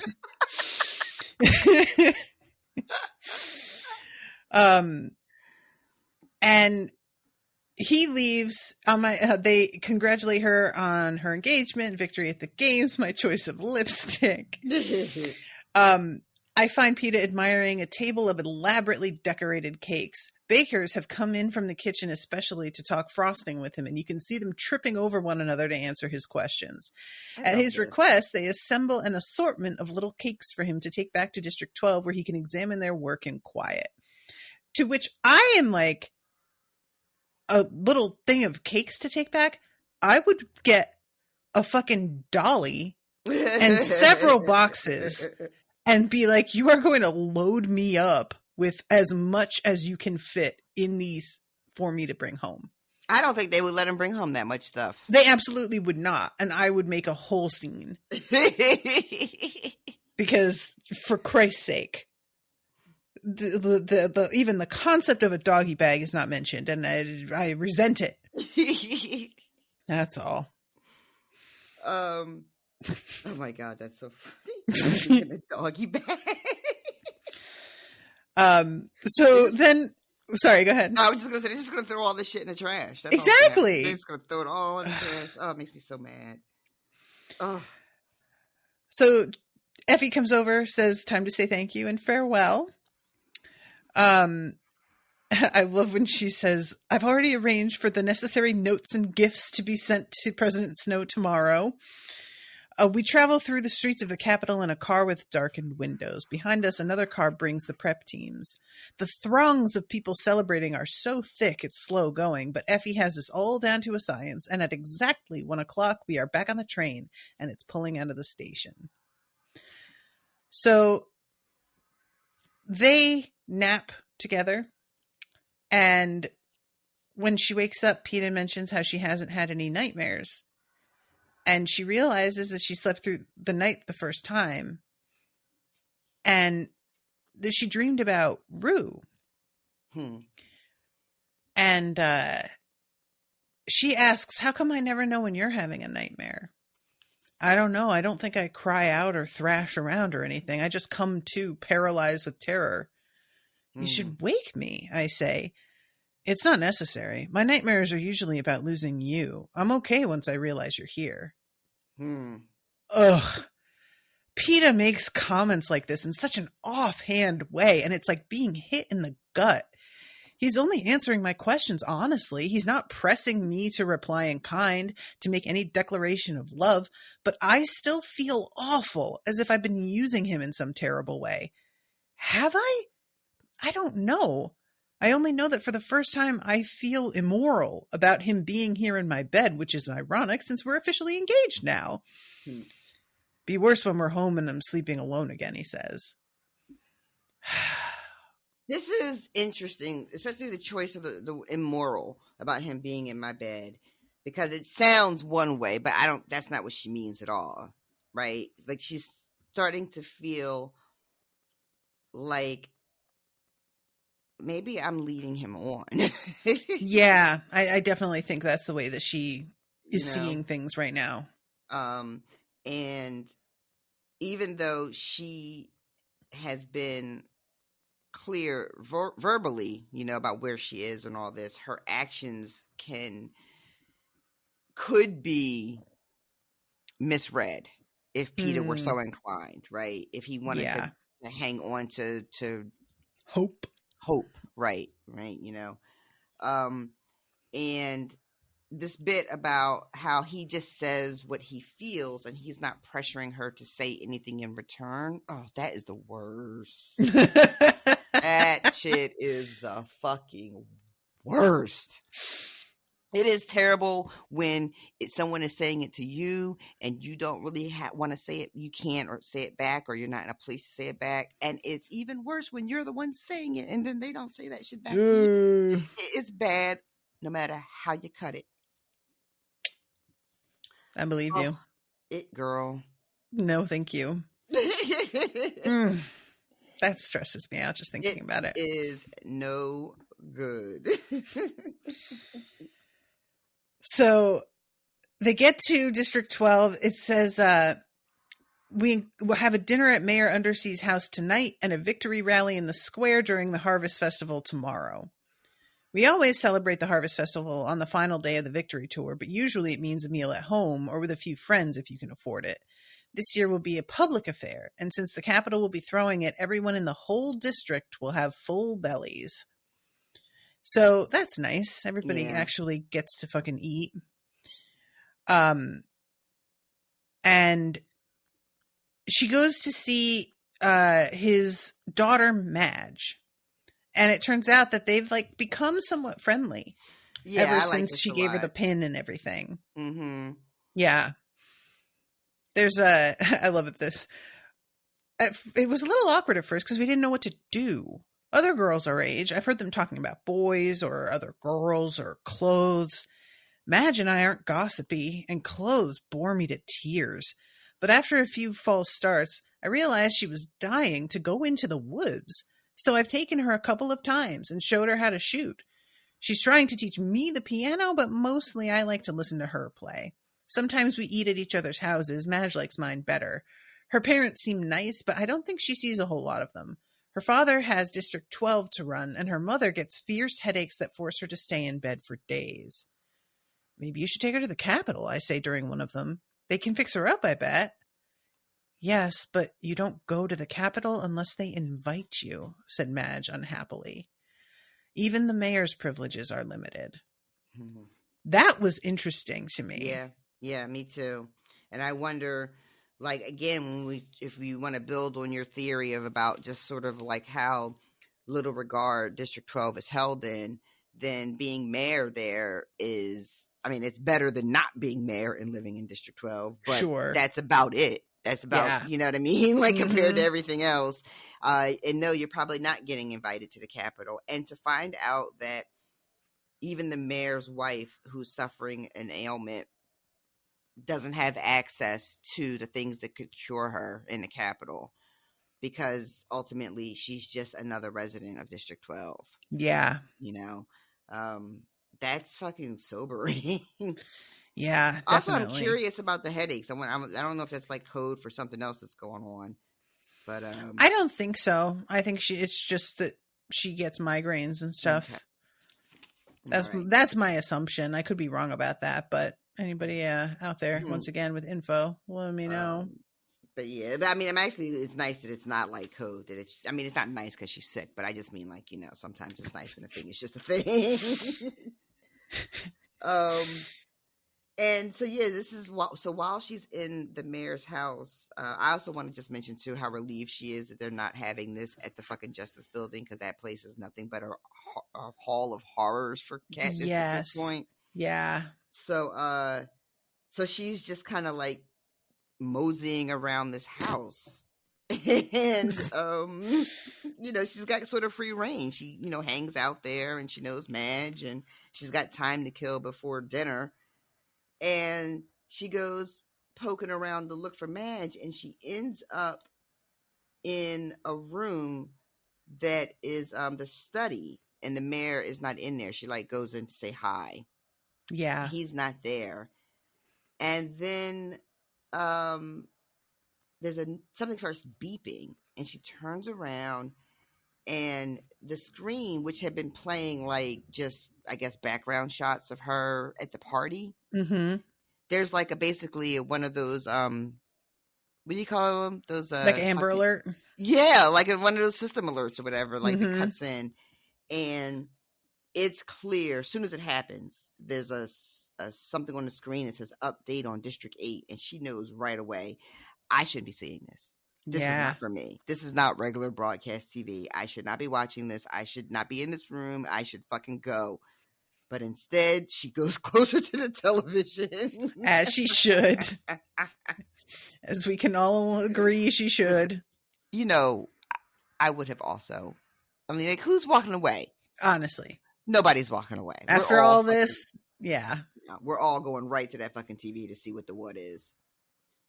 And the what is, conditions are worsening, and a level 3 alert has been declared, and additional forces are being sent into District 8, and all of textile production has ceased.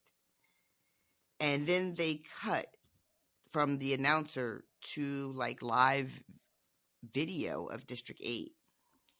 And this is so great. They still have all the banners with her face waving from her visit that was just the other fucking day. Yeah. And there's a mob. And people are screaming. They have their faces hidden with rags and masks. And they are throwing bricks. And buildings are on fire. And the peacekeepers are just shooting into the crowd, killing people at random. Like this, it is happening. Shit is going down, folks. Yeah, it's it is. going down. And she's watching it, and it just says, I've never seen anything like it, but I can only be witnessing one thing. This is what President Snow calls an uprising. Yeah. And this is only chapter fucking 6. I know. Yeah, this happens fast. Yeah. Yeah. And when she was talking about traveling on the tour, and she was talking about the energy, 8 is one of the ones she specifically mentioned. Yes. The energy as being particularly 8. angry. Mm-hmm. Yeah. Yeah, these people about it. They ready. Yeah. And based on the reaction in District 11, and this is going to be bad for them. The hovercrafts are going to start swooping in.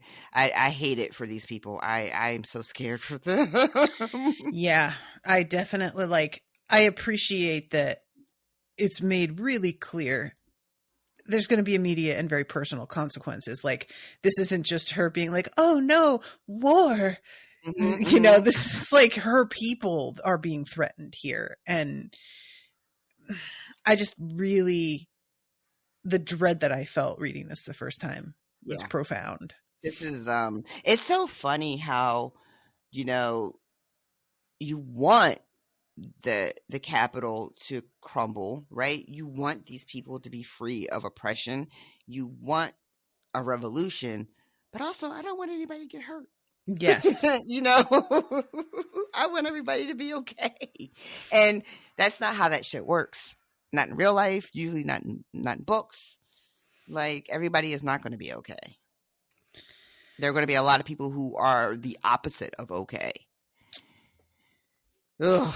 And I just remember when you tried to think of the opposite of a struggle beard. No, that is not for everybody. That is private. Beard.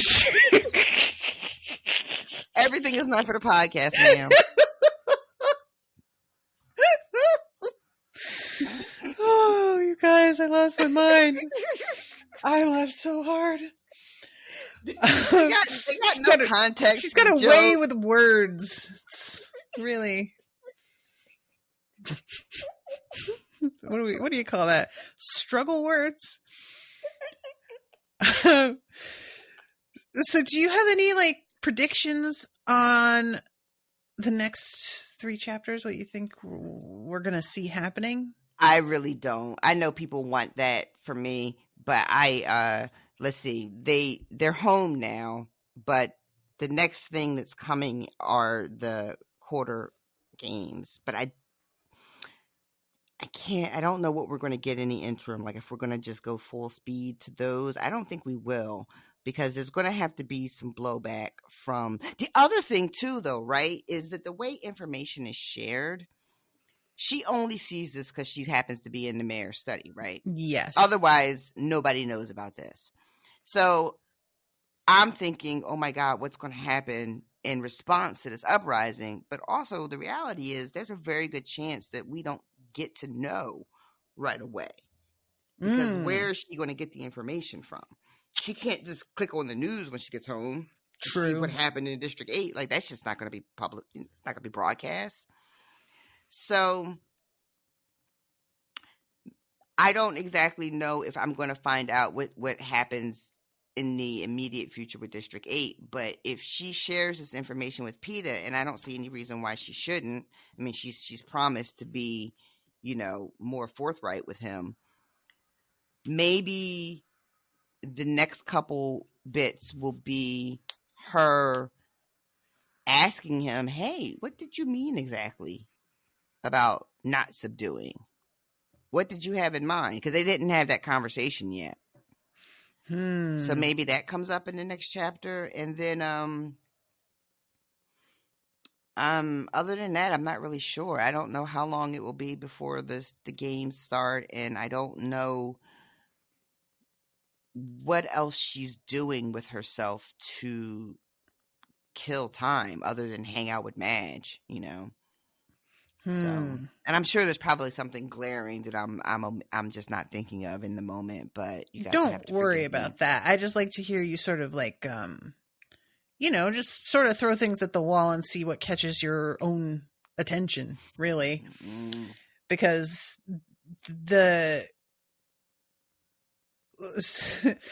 I'm always so hesitant to share with you the things that I expected versus, you know what I mean? Like, I'm not going to tell you what actually happened and whether or not a thing was wrong, but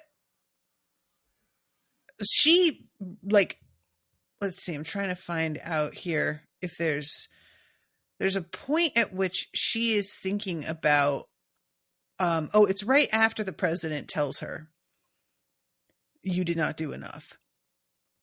And she is thinking, well, I mean, that sucks, but also now I know, and I'm going to go home and get my family put together and fucking take off. That's right. She's got this escape plan, this fantasy of like disappearing into the woods. Oh, I'm glad you remembered that. Yeah. That seems unlikely. But because I don't know if her mother and Prim are surviving in the woods, they don't ever go out there with her. But maybe she spends some time looking into that as an option before somebody tells her that is just not going to work. And also Gail, she's not really seeing him or talking to him, anymore. But I still would like them to have a conversation. And especially if she's thinking about trying to save him as well. And he is on her list of people she wants to save. You know, she needs, like, I don't know if she's going to have a conversation and let Gale know the type of danger that he is in because of his relationship with her.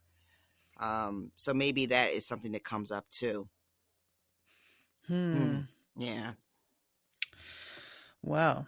Because this idea of like taking her family and fleeing, she has to come clean with everybody. If that's really what she wants to do, if she even tries it, she's got to tell them why. That means like all of this coming out. Yeah. Yeah. I don't know. That might be interesting. Even if they don't escape, it might be interesting to have everybody kind of on the same page, understanding what's at stake and why they have to act the way they have to act. You know, that might be an interesting way for the story to go. Well, indeed, I say. Well, all right. You guys know that it's time for us to say thank you to all of the new patrons for this week. We have Amanda Ringdon. It's oh no, not Ringdon. It's Rigdon. Amanda Rigdon. I didn't feel like the air horn really went with the anthem. And M. I wish there was a way. I should get 2 air horn buttons, and that way I can play them overlapping each other. Because otherwise, if I just press it twice, it cuts it off early, which I don't like. I see what you're saying. And then, yeah, there's a limit to how many like sound effects buttons I can have. And right now I'm at my limit, but some of these I don't really use very much. So I probably should just delete them. Right now I'm at my limit is a whole sermon. Bestie, I am at my fucking limit. But thank you so much to both Em and Amanda for signing up. Appreciate you both a lot. I hope that you're enjoying the coverage and everything. Make sure to go into the Discord for the spoiler chat. Also, don't forget everybody that in the new year, we're going to be picking our first book for the Witchy Book Club. And it looks like it's going to be The Green Witch. That's the one that has the most votes right now. And I know that Discord can be a little bit tricky for folks. So if you are able to follow the link into the Discord, but it's not working for you, send me a message on there. I think that you should be able to see me as the like main admin of that server. And you should be able to message me from there. I'm trying to check my weird folder a little bit more often. Cause you know how like messages from people you don't know get put into a separate folder. That folder is so fucking hard to find. Listen, I have such a hard time with this. I found out like a bunch of people have been messaging me on Facebook that I wasn't friends with. Guys, do not message me on Facebook for anything time sensitive. I will not see that shit for literally years. Like, I am not trying to exaggerate. The way that siphons people off into the other folder that you have to like go into several things to find. I can't even like, I can find things more easily in the off folder in Instagram.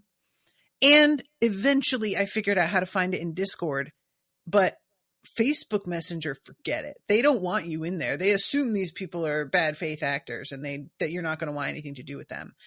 And there have been people that were like, how do I donate money? Like, and I'm like, oh, wow, no. I really just fucking never replied to this nice person trying to help. Like, sorry about it, everybody. No. There were frankly so many that I didn't like ever reply because I was overwhelmed with like, who do I pick to say, hey, I'm sorry I never got around to this. But, and just, you guys, frankly, messaging my private Facebook is a bad move to begin with. You're going to want to message the like show Facebook because they don't do that filtering thing the same way with like a public page.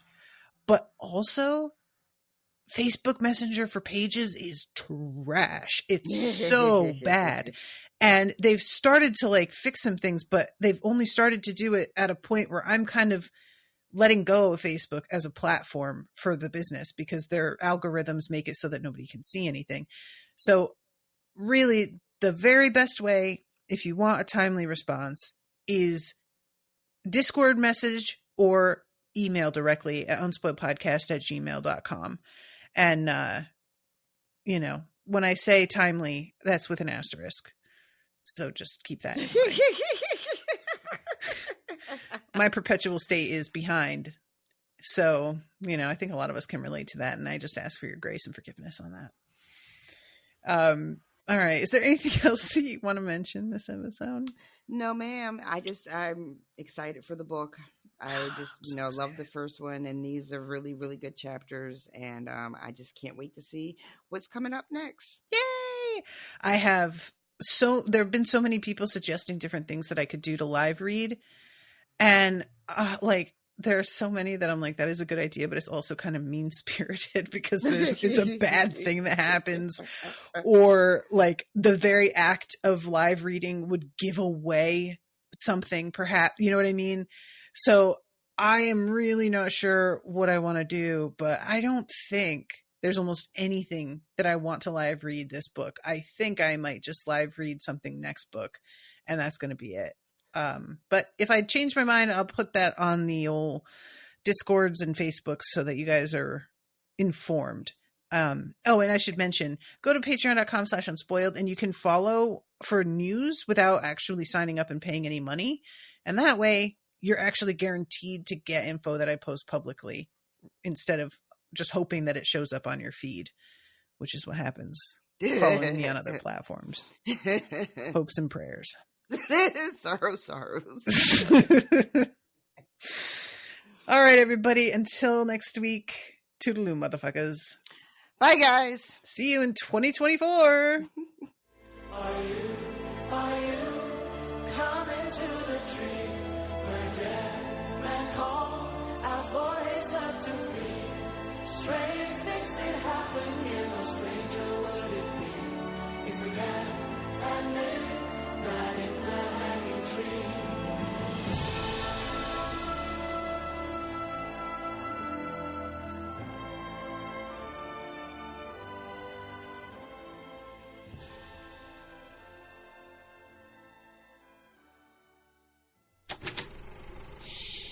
That was an Unspoiled Network podcast.